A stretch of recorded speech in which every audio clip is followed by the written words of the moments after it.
فضل سے، اللہ کے کرم سے، اللہ کی رحمت سے، اللہ کے احسان سے اللہ نے ہمیں یہ آخری عشرہ جو ہے اللہ تعالیٰ نے یہ دیکھنا نصیب فرمایا. اللہ تبارک و تعالیٰ اس کے اندر اترنے والی رحمتیں بھی ہماری قسمت میں کرے. آمین. آخری عشرے کی 2-3 باتیں جلدی جلدی کرنی ہے. پہلی بات یہ ہے، ہر مسلمان کو چاہیے کہ نبی علیہ السلام کے طریقے کے مطابق آخری عشرے اور پہلے عشروں میں فرق کرے. آخری عشرے میں مسلمان جو ہے اس کو زیادہ محنت کرنی چاہیے، زیادہ قرآن پڑھنا چاہیے، زیادہ دعائیں کرنی چاہیے، زیادہ ذکر کرنا چاہیے، زیادہ استغفار کرنا چاہیے، اللہ کے سامنے زیادہ رات کو قیام کرنا چاہیے. یہ ایک تو فرق کرے.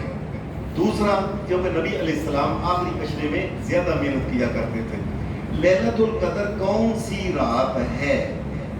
عام طور پہ ہمارے محلے میں مجھے یاد ہے مولوی صاحب آئے تو کہنے لگے اور 27ویں ہوتی ہے ہر سال. اور مولوی صاحب نے کیا بتایا؟ یہ حدیث سنو ذرا. کہنے لگے جی لیلۃ القدر، لام یہ لام تے الف لام کاف دال رے 9 حرف نے تے 3 باری لفظ ہوتا ہے لیلۃ القدر لیلۃ القدر لیلۃ القدر. 9 طرح 27 سیدھا 27 میں. یہ شریعت ہے. یہ دیکھیں یہ کیسی عجیب بات ہے. اللہ کے پیارے نبی محمد رسول اللہ صلی اللہ علیہ وسلم کی زندگی میں حدیث میں آتا ہے کہ آپ نے پہلی دفعہ بتایا کہ میں بتانے لگا تھا لیکن میں بھول گیا، اللہ نے مجھے بلا دیا.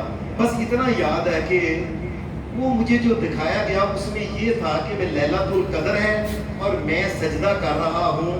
نیچے زمین کے اوپر نا ہلکا ہلکی نا جس طرح کوئی پانی پڑا ہو مٹی کے اوپر تو کیچڑ سی بن جاتی ہے، میں اس میں سجدہ کر رہا ہوں. بس اتنا مجھے یاد ہے، باقی تاریخ مجھے یاد نہیں. نبی علیہ السلام نے فرمایا اور یہ صحیح بخاری کی حدیث ہے. نبی اکرم صلی اللہ علیہ وسلم کے صحابی کہتے ہیں کہ اللہ کا کرنا ہوا کہ 21ویں کی صبح کو فجر کی نماز آپ پڑھا رہے تھے، آسمان سے بدلی آئی، تھوڑا تھوڑا اس سے وہ بارش برسی جس سے کیا ہوا کہ وہ پانی ٹپکا نیچے، کیونکہ چھت کھجور گئے وہ تنے پتے ہی رکھے ہوئے تھے.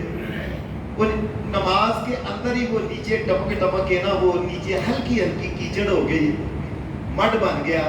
نبی علیہ السلام نے اور تمام صحابہ نے جب سجدہ کیا تو اسی مڈ کے اندر کیا.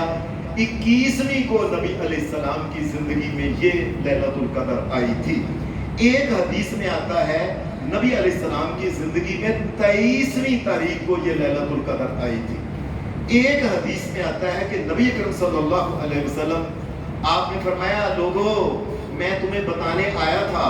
جب گھر سے باہر آیا تو 2 بندے لڑ رہے تھے تو میں نے ان کو چڑھانے کے چھڈو بس یار.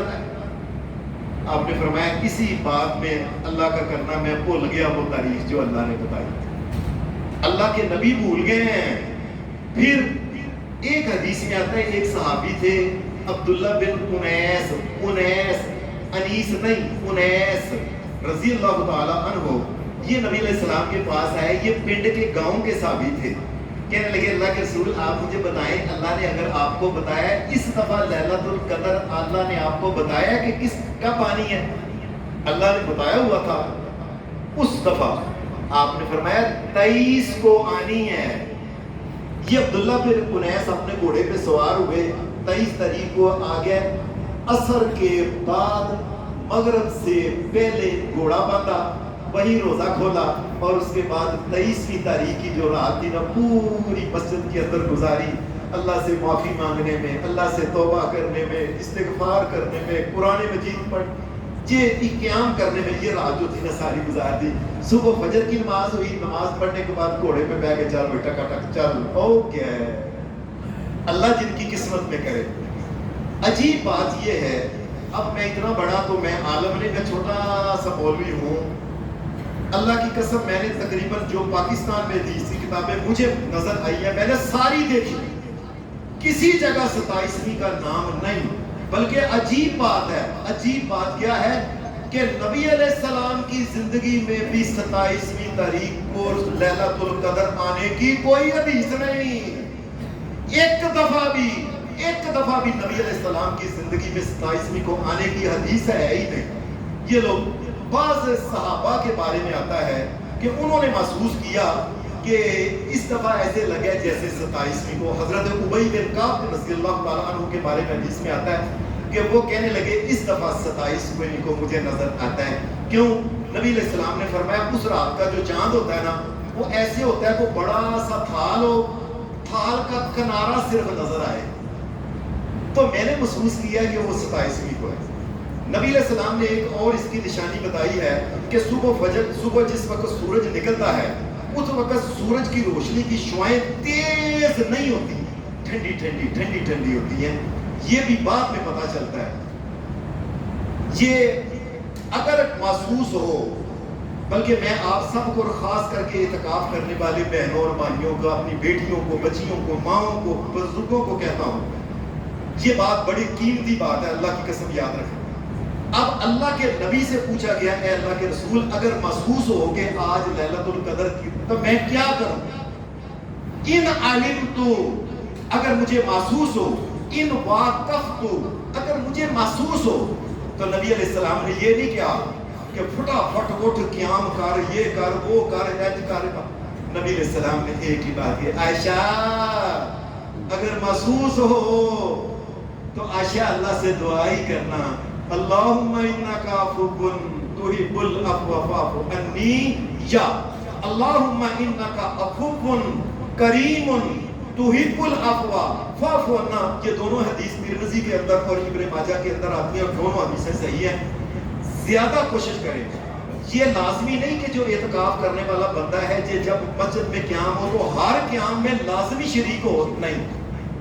جب اس نے سنت کے مطابق 11 رکعتیں پڑھ لی ہیں, نبی علیہ السلام سے آگے گزرنا نہیں چاہیے, نہ نفل میں آگے گزرے نہ فرض میں آگے گزرے. 11 رکعتیں پڑھ لی ہیں, اس کے بعد بے شک مسجد میں قیام ہوتا ہے تو اس کی مرضی ہے, چپ کر کے آرام سے جو نبی علیہ السلام نے حضرت عائشہ صدیقہ کو بتایا بس یہ قیام ہوتا ہے, ہوتا رہے, یہ پڑھتی رہے, یہ پڑھتا ہے. اللہم انک عفو تحب العفو فاعف عنا, اللہم انک عفو تحب العفو فاعف عنی, اللہم انک عفو کریم تحب العفو فاعف عنی. یہ بات بہت تھوڑے لوگوں کو سمجھ آتی ہے کہ اللہ کے رسول نے کہا ہے دعا مانگو, اللہ کے رسول نے کہا ہے دعا مانگو.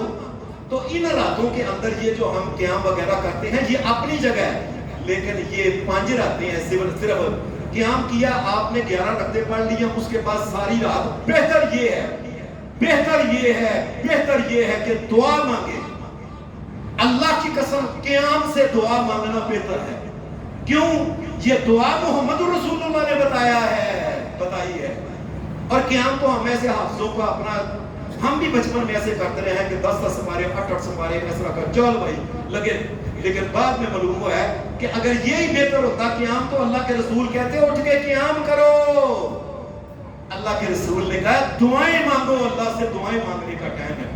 بے شک وہ قیام کرتے رہیں. آپ اپنے نام سے اللہ تبارک و تعالیٰ کے سامنے فقیروں کی طرح, اللہ تو معاف کرنے والا ہے, معاف کرنے والے کو پسند کرتا ہے. میں تیری بندی تیرے گھر آئی ہوں, میں تیرا بندہ تیرے گھر آیا ہوں, میں نے خالی نہیں جانا, مجھے معاف کر دے اللہ, مجھے معاف کر دے اللہ, مجھے معاف کر دے. زیادہ سے زیادہ یہ دعائیں کریں. اللہ یہ رات جو ہے وہ ایک تو گزر گئی, اب ایک آج ہے اور باقی کتنی رہ گئی, 3-4 راتیں ہیں. تو کوشش کر کے اپنے گھر والوں کو اٹھاؤ, بچوں کو اٹھاؤ, ان کو کہو پتر اٹھو, اور کسی بات اچھا بھائی کچھ دیر ذکر کر لو, بعد چاہ پیاں گے, اچھا چاہ پی لی, چل بھائی ہوں کچھ قرآن پڑھ لو, اچھا چلو کچھ دیر آرام کر لو, چلو اٹھو. پھر یہ رات بچوں کو اٹھانا محمد الرسول اللہ کی سنت ہے, محمد الرسول اللہ کی ای قضا اہلہو, اپنے گھر والوں کو اٹھانا چاہیے. یہ 4 تو اب راتیں رہ گئی ہیں, اللہ ہماری قسمت کرے. وآخر دعوانا الحمدللہ رب العالمین.